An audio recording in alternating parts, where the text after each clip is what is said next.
Everyone, the topic of religion surfaces in the race for Idaho Secretary of State when candidate Evan Frasure is asked what makes him a better candidate. But he says he was misunderstood when he brought up religion. Local News 8's Tyler Berg caught up with both of the candidates. Tyler joining us now. What exactly happened here?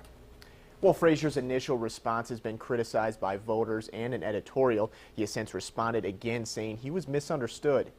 In a response for an Idaho Statesman voter guide, Evan Frasure referenced his LDS mission and the Catholic faith of his opponent, Phil McCrane. I was surprised to see religion made an issue. I don't see how in this instance, I think we have lots of good folks who rely on their faith in the state of Idaho and who've served the state very well, and a diversity of faiths as well. Frasure says a Post-Register editorial twisted his words to imply his Mormon faith made him the better Republican, even though he said the good Catholic's background is hardly that of a future Republican. They're taking the fact that I mentioned I served on a mission. I didn't even say I was a, quote, Mormon.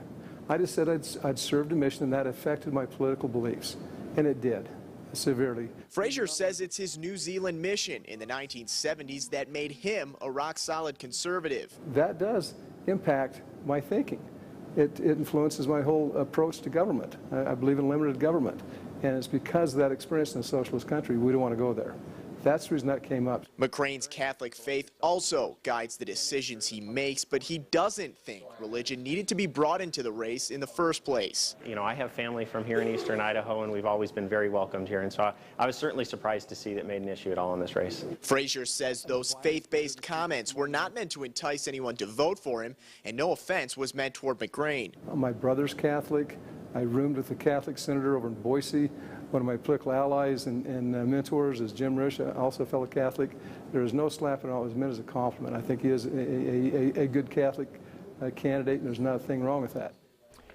Other candidates for Secretary of State include Republicans Mitch Toryansky and Lawrence Denny, as well as Democrat Holly Woodings. Live in the studio, I'm Tyler Berg. All right, thank you, Tyler. The primary election less than 2 weeks away. It's on May 20th.